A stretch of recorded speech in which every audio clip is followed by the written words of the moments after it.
Hello and welcome to the Leaders in Supply Chain podcast. I am your host, Radu Palamariu, Managing Director of Elcool Global. Our mission is to connect the supply chain ecosystem in Asia and globally by bringing forward the most interesting leaders in the industry. And it is my pleasure to have with us today Paul Harry Graham. Paul serves as Chief Supply Chain Officer at Woolworth Group, the largest supermarket chain in Australia. And prior to this, he was Global Chief Operating Officer and Chief Executive Officer for Europe, Middle East and Africa for DHL Supply Chain. Paul has also been a board member of one of Australia's largest wholesale and grower-produced companies, Lamana Group. He is executive chairman of a large multi-billion-dollar marketing services businesses, Williams Lee Tag, and has served on various government and university-linked advisory boards. He has also been awarded the Public Service Medal by the Government of Singapore for services to the logistics industry. Paul, it's a pleasure to have you with us, and thank you for taking the time today. My pleasure, Eddie. Thank you. So let's start maybe if you can tell us a little bit about your beginnings. I know that your career spans across many years. How did you start? How did you end up in supply chain in logistics? What's your story? Yeah, interesting story. I had left school, didn't go to university. Took a summer job working in a company called Emery Air Freight at the time, and basically just helping out around the office. In the days when we had telex machines, Radu, so I would sit in the morning and split the telexes down, one for the office manager, one for the filing cabinet, and one going to my supervisor at the time. And I enjoyed getting on the machine in the morning and talking to people all over the world, and really, I guess, found that exciting, and then really went from there into customer service, sales, operations, and the rest, they say, is history. But I like the people aspect of it. I like the service aspect of it, and I really enjoyed the fact that we were helping people and dealing with companies on a global basis. Yes. Wow, fascinating. I mean, because originally, I'll probe just a little bit further because I know that your background is extremely diverse and also extremely international. So you're by birth you're from Northern Ireland, and then you spent time pretty much all over the place, right? So you were in Europe, you were in Asia for many years. Now you're in Australia. How did you also end up working in all these places, in all these continents? Was there a let's say a storyline to it? Yeah, there was no master plan. As I said, I ended up in the industry sort of by default. Really loved the people aspect of it. Loved the fact that talking to different people around the world. I came to Australia as a migrant, typical sort of migrant in the early days, leaving what was then a pretty troubled Northern Ireland. And I guess my father was in the armed forces, so I spent the first 3 years of my life living in Malta, and where he was based, and then we moved around. So I guess the moving aspect of it, I don't know how many times I've moved now. My wife can probably tell you better, but it became an aspect that's always been part of my career. And it primarily was around the fact that it was an interest in people and an interest in cultures, and really wanting to, stimulate myself with parts of the world. And, I still have that interest, and it's been a great part of my career, that ability to, travel the world and work in many different geographies with some wonderful people. Mm-hmm. And also you have this part of, it's also, you have a very interesting background in a sense that you've seen both sides of the coin, or what many people in the industry consider both sides of the coin. You've been for many years with DHL, which is a leader in the logistics side, and you've had significant experience now with Woolworth and with other boards that you're sitting on, also on the supply chain, on the retail side, on that side of the business. So you kind of have both. And one question that we got from one of our listeners who comes from the 3PL side, and he was curious, what would be 3 nuggets, maybe from a project or process or type of people perspective, it doesn't matter, that you took from the 3PL side to the client side and made a lot of difference?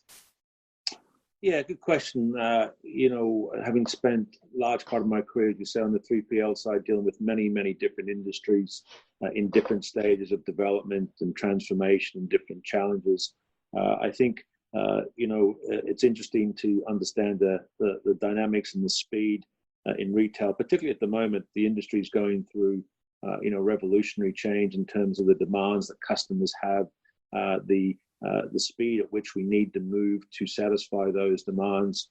And I think what it highlighted is that, on the 3PL side, we have many skill sets that are applicable to many different industries. And I was able to identify that, it's important that we don't just think in a structured, this is a retailer, therefore I'll apply our retail solutions to this.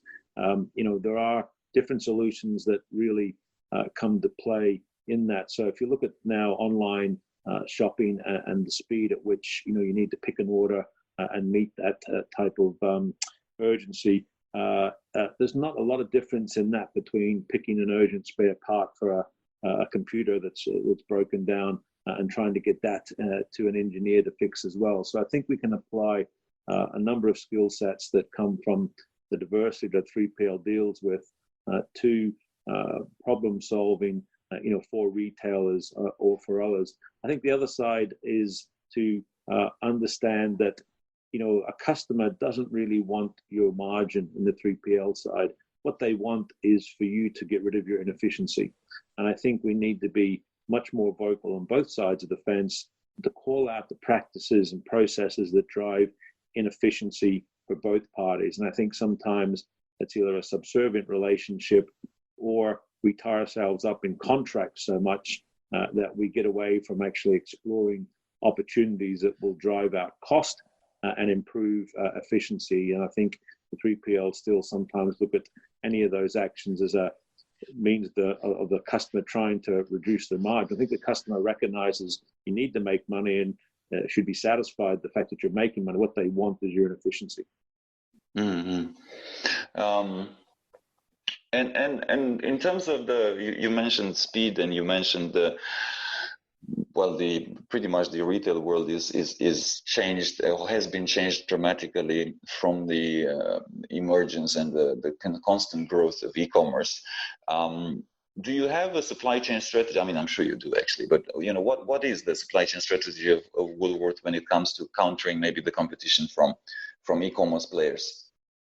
Yeah, I mean, in the food business, probably slightly different from the general merchandising business, but you mentioned there about the change in consumer habits.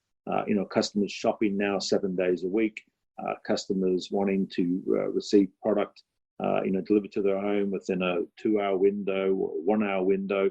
Wanting to use their browser and the internet to validate what specials are on, what products are available.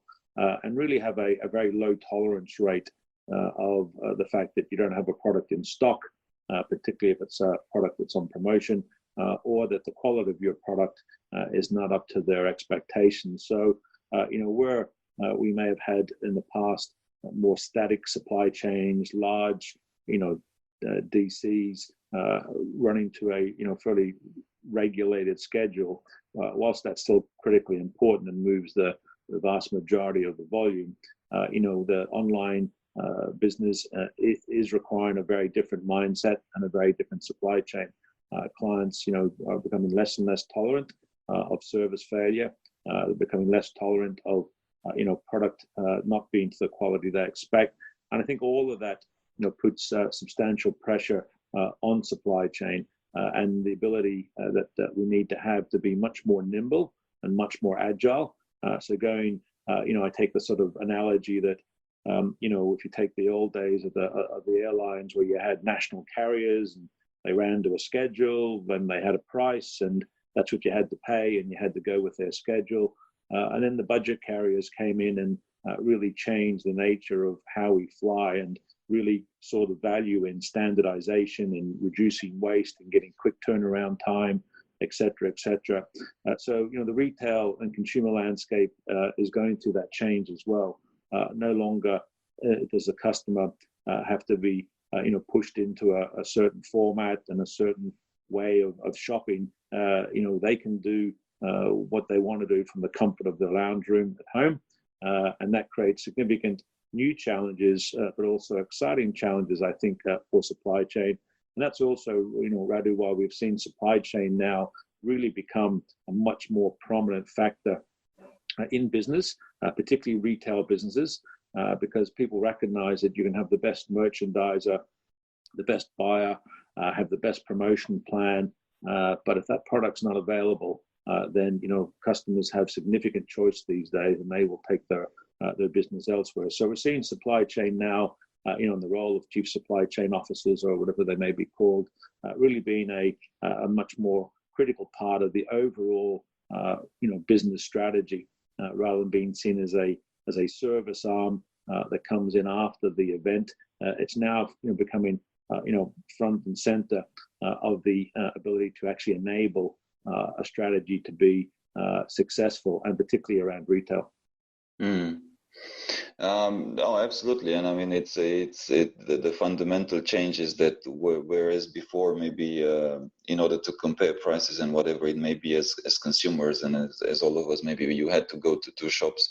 Now you can do it in a living room, basically with the convenience of your phone and browsing the web. So that makes it a lot easier, and it also comes with a huge set of challenges for the retailers and for everybody selling things, pretty much, because consumers' expectations have increased dramatically, and it must be quite a challenge also in terms of differentiating yourselves, right? So if another question that we got, right, in terms of you need to, at Woolworth in Australia, you need to differentiate yourselves from the other retailers. That's one, but you also need to and I mean, I think Amazon has a pretty strong presence in Australia, and there's other e-commerce and delivery sites that are present there. How do you differentiate, and how also do you leverage? Because obviously, being the largest supermarket chain, you have advantages in terms of scale and in terms of network.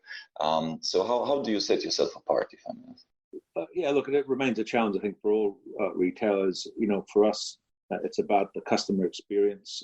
It's about putting our team in the stores first and making sure that they have all the tools and support that they need to create the best customer experience in store.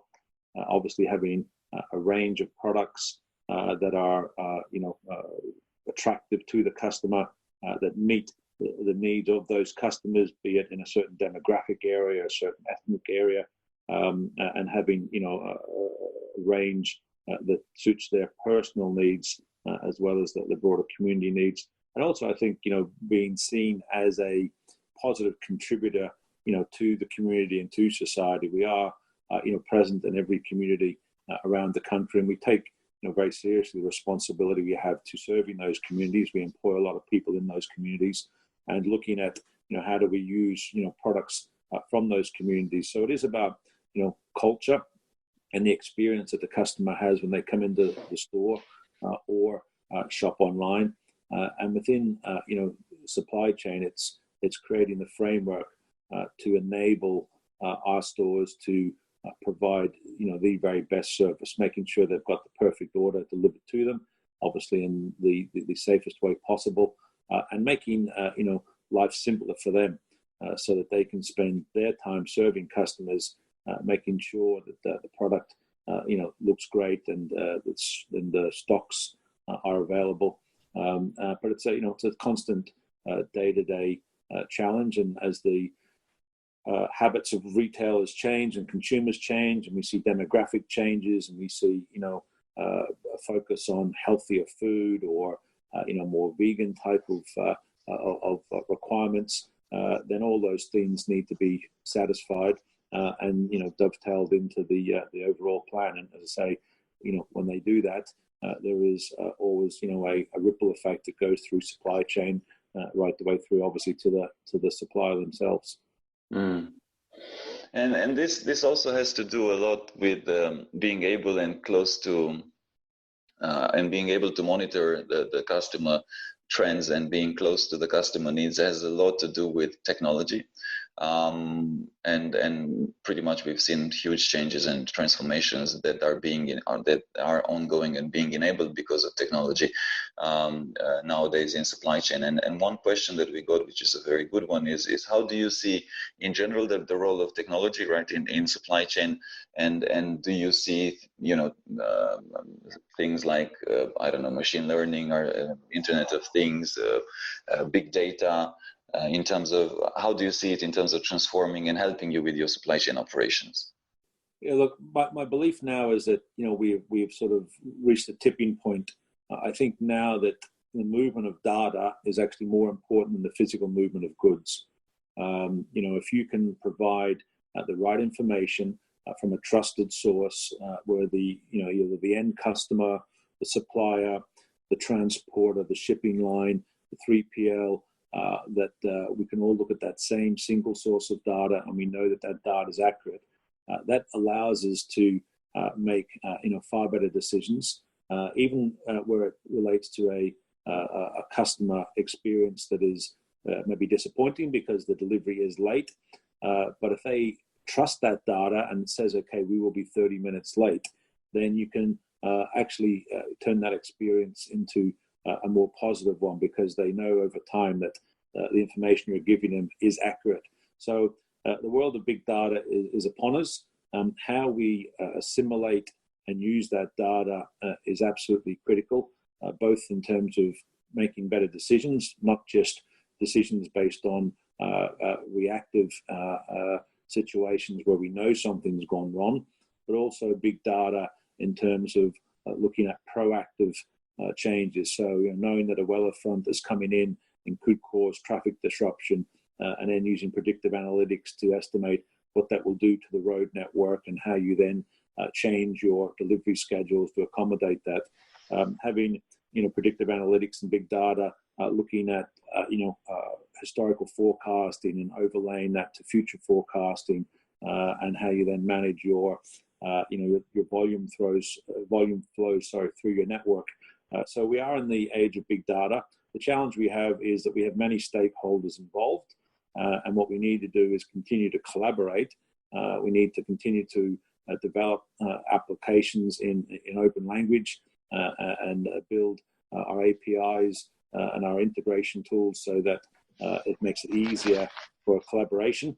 And then we have to make sure that we've got obviously the right security to protect the data, and then use that proactively to make better decisions and to take out waste and to improve customer service. So I think we've reached the tipping point where the movement of that data end to end, be it from the supplier overseas right the way through to the last mile delivery, that is more critical now than physical movement. And I think that creates more challenges for supply chain, because all our dirty laundry is out there in the open for everyone to see. But it should also force us to collaborate more and to work much closer on removing the bottlenecks or the challenges that are in place for delivering that perfect customer experience. Mm. And maybe if you can share, because I think there's a lot of value into practical examples, and I know that you've done a lot in Woolworth as well as in DHL. So actually one of the questions that we got is one of the listeners asked if you can tell us one example of a technology innovation that was implemented in the Woolworth supply chain over the last 1-2 years that made a big difference for you guys. And why did it make a big difference? Yeah, I think we're no different to any other retailer, continuing to look for opportunities to use technology well. We've really put a lot of effort into creating better visibility around where our product is, around the temperature control of that product, and then using that data to help us streamline our planning processes so that we are able to get better utilization of our vehicles and create a higher degree of predictability in terms of the service schedule. So we've been investing in that sort of end-to-end visibility platform, working with our carrier partners, working with technology partners as well to create a suite of tools that allows us to get that visibility and to start pushing that data into a cloud-based platform that allows us to then use that data in a meaningful way, whether that be for our stores or whether it be for our supplier base, to ensure that everyone has the right data available to help them manage their respective area of the business. Mm-hmm, mm-hmm. And in terms of the technology and the IT competencies, right? In terms of the IT domain, do you prefer to build it in-house? Is it better to build it in-house? Is it better to outsource it? Is it a case-by-case type of a scenario? Yeah, it's case by case. I think, look, where a lot of companies in the past would have their own infrastructure in-house and things were built in-house. I think all industries have moved away from that. We obviously have cloud-based computing now. We have large technology providers. We have small startups. We have companies in the middle. So there are a whole range of different providers out there, and I think it is a horses for courses approach. For me, the key things are that it has to fit into the long-term ecosystem. It has to be sustainable. And I think one of the challenges we have today is that technology is moving so rapidly. How do you provide comfort to your business that the application landscape that you're on, the architecture you're creating, is going to create that sustainable platform for success. And I think all companies are going through that journey, and I think it is an exciting journey in many ways because of the innovation that we're seeing and the rapid movement of technology. At the same time, it provides challenges because we are moving away from what has been a fairly historical way of looking at how technology gets managed within a business. Mm. And we've also seen. I guess we've also seen over time, and it's without naming anybody, but there's been a few instances where big internal implementations have not worked that well, and then companies have opted out for external ones, and the other way around as well. But also what there seems to be almost a trend as well as in terms of building really solid partnerships, right? So obviously, let's say Woolworths, you have a very solid scale and a very solid footprint in the market, and you partnering with maybe more nimble but startup entrepreneurial type of a company, and you give them access to your scale, and at the same time they might offer you a value in terms of them thinking a little bit out of the box in terms of how to do things that can work well as a synchronicity. I was talking the other day to a port in Europe, and they're doing all sorts of things. They basically allocated a part of the port just for startups to experiment different things and different products and different services that they could offer as extension to the port. So it's interesting how this kind of plays out in the current context as well, this kind of symbiosis between large companies and startups and trying to help each other. So I don't know if you've also explored something along those lines yet or not. Yeah, look, we have. Everybody's looking for that sort of secret sauce to create differentiation. I think, as I said before, collaboration is going to be a key part of any future strategy, particularly around supply chain. We created a business called Woolies X that is looking at partnerships, looking at what we can do around innovation, as well as developing great ideas that we have from our own team. I think this is the way of the future. I think there's clear recognition from most businesses now that this sort of stand alone on an island and do everything yourself, and that you've got the best answers to all the problems is absolutely clearly recognized not to be the way forward. And I think having collaboration, having a clear mindset as to what your overall strategy is, but also clear recognition that you're going to need your business partners, suppliers, customers, a whole bunch of different areas helping continue to shape and develop that, including looking at partnerships in the technology space, in format development, a whole bunch of other areas, and I think that contributes to a better experience overall for the customer, and allows you to keep pace with what is the rapidly developing changes that are occurring in technology and consumer habits. And I wanted to ask you also about one hot topic, and it's particularly hot in Australia, but to be honest, it's kind of spreading all over, which is the automation piece and the warehouse automation piece.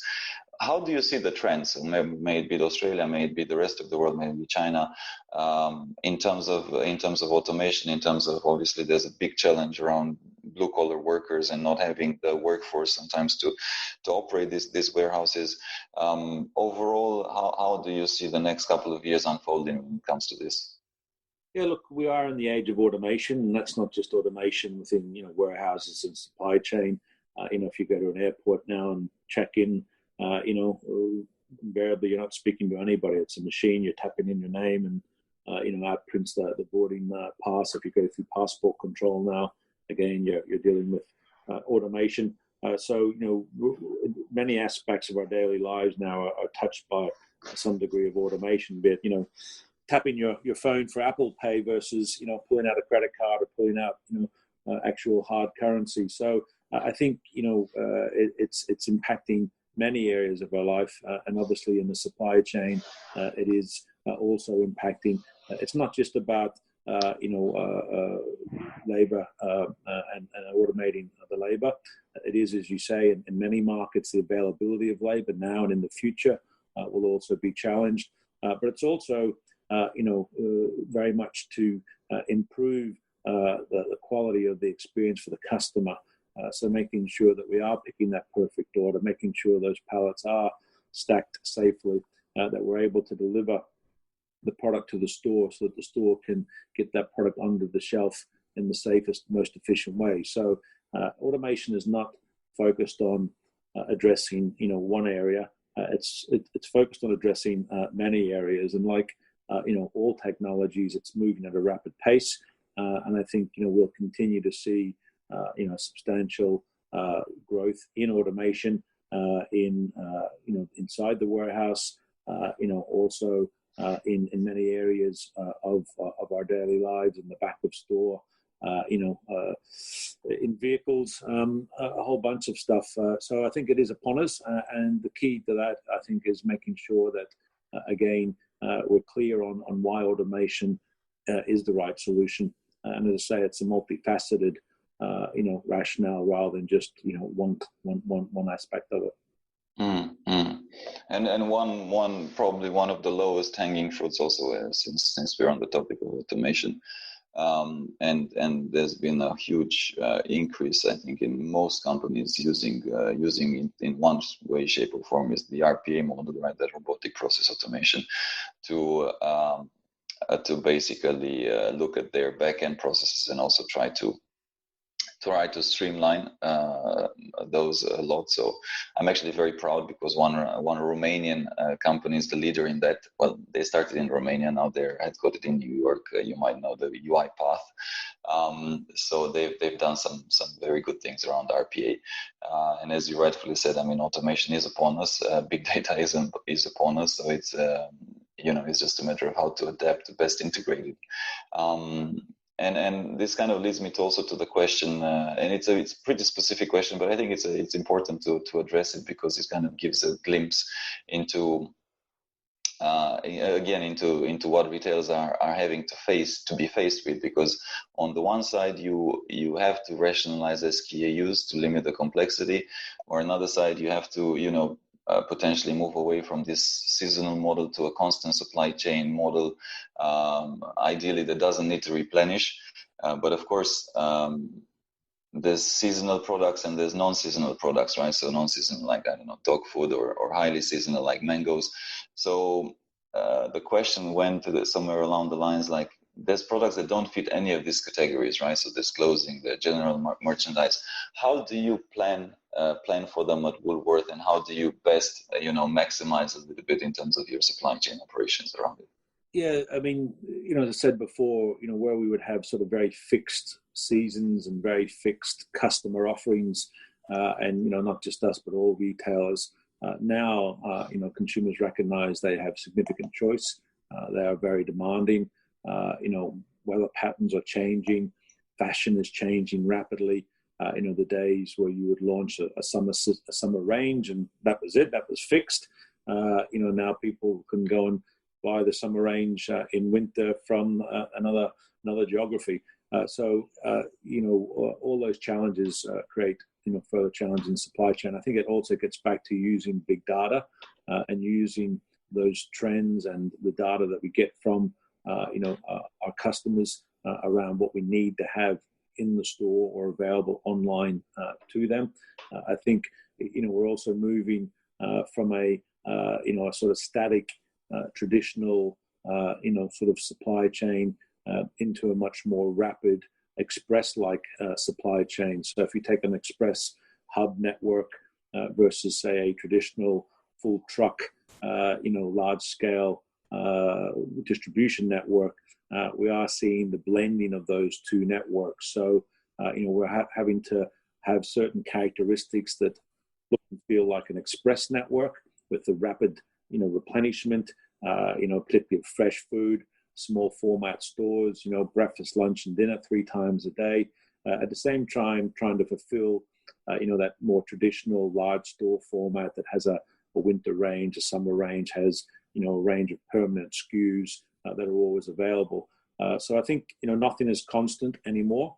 It is about reacting to customer demand. That customer demand continues to change every single day, and therefore our nimbleness and agility as a supply chain, using data to help make decisions, but also having people who have a mindset that can have that adaptability, that are not fixed in a certain way of working, and at the same time, looking at how we create that flexibility and agility within a network that has been built with large-scale assets that don't have rubber walls. So how do you flex that static network in a way that allows you to respond to those customer needs, but also to respond in a way that drives efficiency and is economical? And to top it off, just to increase the complexity, apart from consumers changing their minds and constantly changing their behavior, nowadays we seem to have a lot of trade wars also going on. So that is there just to add one more element to make sure that supply chains really need to be flexible and try to be adaptable to anything that could happen in the ideal case. Yeah, I think that's a good point, because we are in a world of change, both geopolitical change, weather events, etc., and therefore having the plan B in place. What if I can't source from this place anymore? What if a major weather event prevents me from getting that product in? What is your plan B, and how do you activate that? And again, I think that is having the right skill sets within your organization who can build those plans and have those plans constantly updated. At the same time, using technology and the partnerships you have with suppliers and others to communicate those changes and implement those changes rapidly. And one other hot topic on the agenda is and sometimes is literally hot. It's climate change, right? So it's a lot of people are being very concerned about it, and for good reasons. So the question that we got is also, what type of sustainability strategies will you or have you already implemented in your supply chain in Woolworth to try to address this? Again, it is one of the trends that we've seen for some time now, is obviously customers, consumers, societies continue to be concerned about climate change and sustainability. We want to ensure that we are responding to society's challenges around that. We were the first company to remove plastic bags in Australia, for example. So we see ourselves very much wanting to establish best practice when it comes to that. Food waste is a huge challenge globally, and again, I think it is working in a collaborative sense with your supplier base, with your end customers, to look at ways that we can create greater efficiency, to look at ways that we can reduce food waste, that we can take kilometers out of the network to reduce the amount of travel time that trucks spend on roads. So I think it is there's no quick answers to this, but it is about having a very strong commitment as an organization, as a community, as a society, from the board of directors right the way through to every team member, and looking at ways that in our daily lives we can do something that will overall improve the environment we live in. We're also seeing investors take a far stronger approach to investing in companies that they believe have committed to a sustainable agenda, and that's going to change the landscape. If there are funds and investors who will look to only invest their capital in companies that they believe are fulfilling a strong sustainability agenda, then that will continue to change the way companies deal. But I think it starts with having a genuine commitment to do the right thing and to work end to end to explore opportunities that will help drive a much more sustainable future. And you talked a lot, and we talked a lot during the podcast about customer experience and how supply chain is there actually to make sure that the customer is satisfied, and pretty much any business is and should be in the focus area of satisfying the customers. But this question is a little bit different in a sense that how do you almost select and make sure that also your suppliers, the people that you work with, they are the ones appropriate to help you in this journey of ensuring your customer experience is a great one? And what are some of the key things to take into consideration when you're kind of selecting A versus B? I think it starts with that common commitment. We all like to deal in our daily relationships and our family relationships with people who share the same values that we have.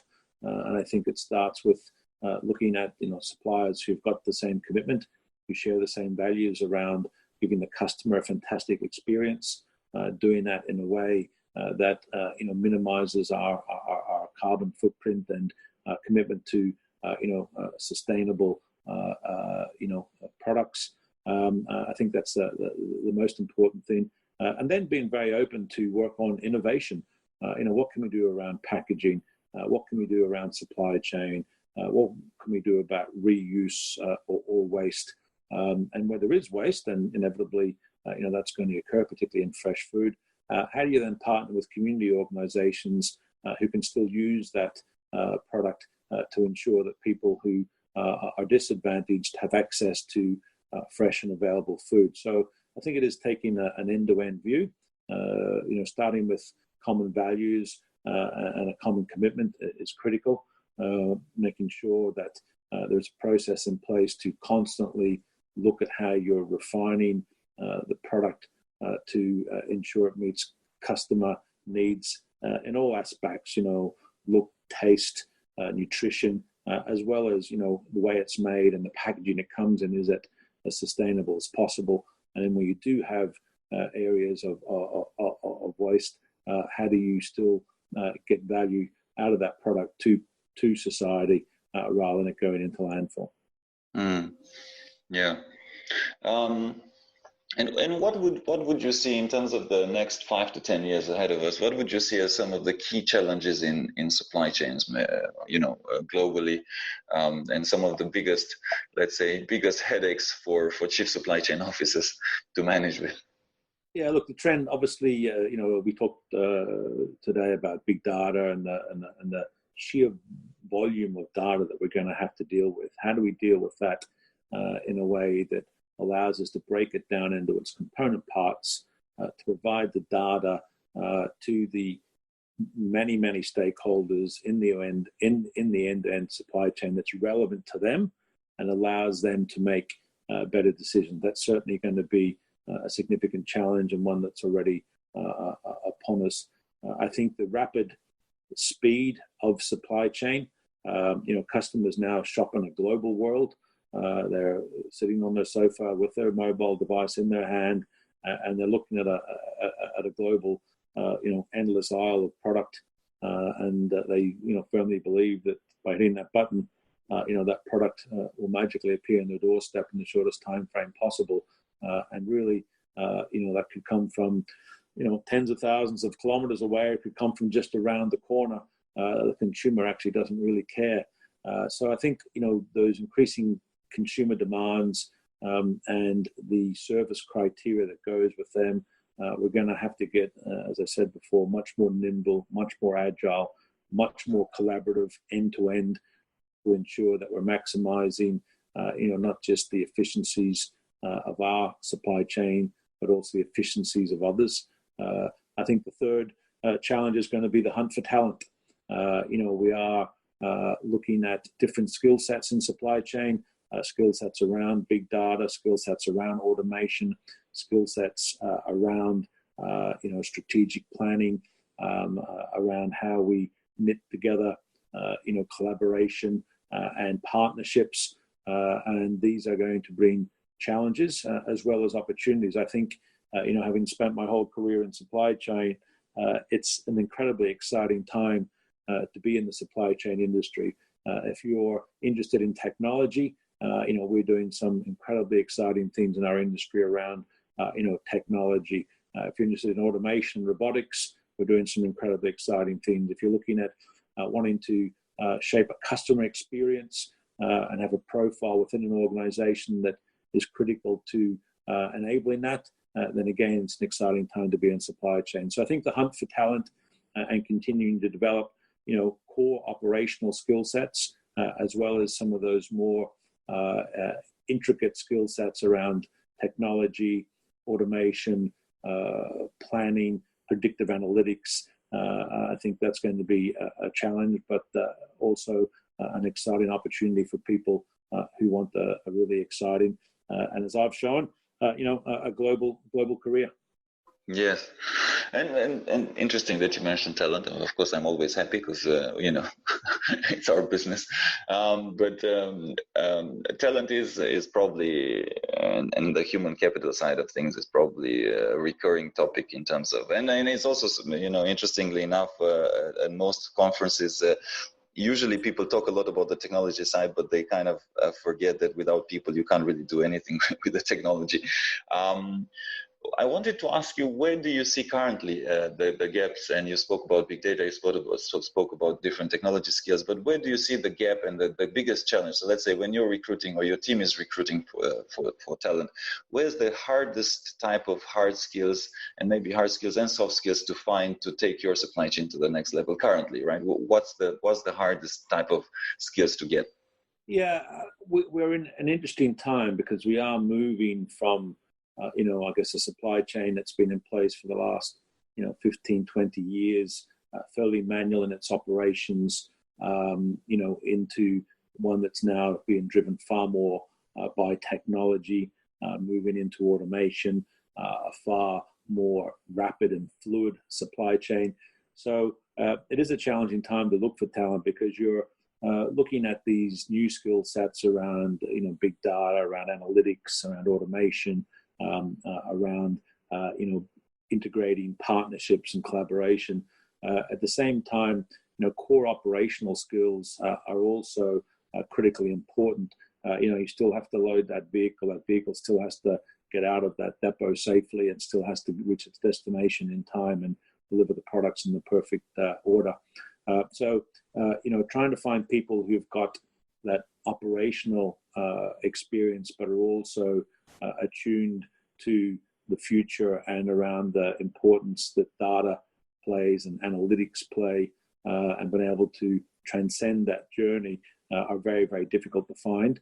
And we've got to be careful that, we don't just look at the new roles and, the use of data and, automation without recognizing the fact that, core operational disciplines are still at the very heart of supply chain.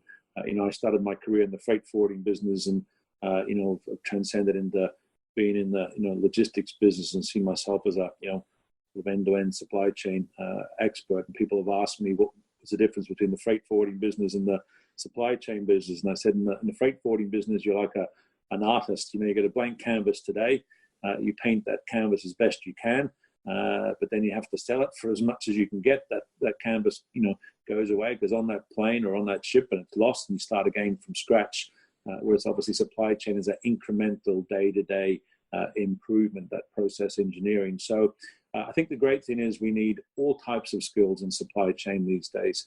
It is an exciting place to be, and we've got to continue to make our industry attractive to people. And whilst we are focusing on the new skills that are required and going to be increasingly required going forward, we still have to anchor ourselves on the fact that it's about day-to-day operational execution that is still critically important to satisfying our customers.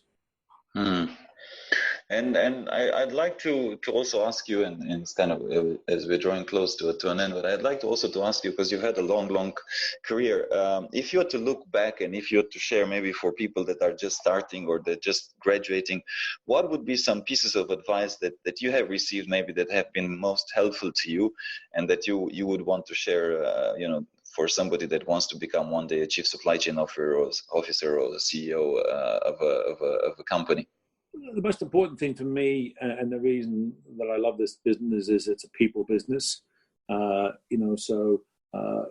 Always be conscious of being able to relate to people, particularly frontline team members who are out there doing the hard yards every day in the warehouse or on the road. Always understand that your number one responsibility is to obviously keep them safe, but also to take feedback from all areas of the business. Get out of your office and get into the field constantly to get that feedback, because you can easily get yourself in a sort of ivory tower situation and lose touch. I think the other great thing is to be constantly curious, to constantly challenge why can't we do that better, to be interested in people and cultures, particularly if you're fortunate enough, like I was and am, to have a job that allows me to travel globally. When I used to travel to various geographies, I'd always read up on the gossip columns and the sporting columns about what was happening, and people ask me why. So it gives me an immediate connection point. If I'm going into India, I can talk about the latest Bollywood movie, or that the Indian cricket captain just scored a century. One, because I'm interested in their culture and them as people, and it gives you that connection point. So have that curiosity towards cultures and towards people. And I think the other thing is constantly challenge yourself to keep learning. As I said at the beginning, I started off splitting telexes with a telex machine and thought that was, incredibly wonderful for a young kid who came out of Belfast and lived in a house that didn't even own a telephone. To now, obviously, we're making multi-million-dollar decisions on the end of a mobile. So that change is being significant, and I challenge myself every day to learn and to develop and to take feedback from others. I think the last thing would be to ensure that you're humble. I think living in Asia taught me a lot of things, but humility and making sure you spend time to listen and respect everyone's view. I think it's a great characteristic for anybody to have in any aspect of life. Super. No, thanks for sharing, Paul, and definitely all very relevant and top points. And also thank you for all the case studies and the good information that you shared with us and examples of things that you're doing and you're seeing and you're observing in terms of what's developing in supply chains, whether it is at the global stage, at the regional stage in Australia. So many thanks. Thanks for your time, and it's been a pleasure to have you as our guest today. Thanks, Radu. All the best. Much appreciated. Thank you for listening to our podcast. If you liked what you heard, be sure to follow us on radupalamario.com/podcast for all the show notes, links, and extra tips covered in the interview. Make sure also to subscribe to our emailing list to get the news in the nick of time. If you're listening through a streaming platform like iTunes or Stitcher and you like what we do, please kindly review and give us 5 stars so we can keep the energy flowing and get more people to find out about our podcast. I'm most active on LinkedIn, so do feel free to follow me to stay tuned for our latest articles as well as future guests for the podcast. And if you have any suggestions or any other idea, please feel free to write to me. I respond to all. And also, please make sure not to miss our next episode, where we will be having a few other C-level and top leaders in supply chain joining us. Stay tuned.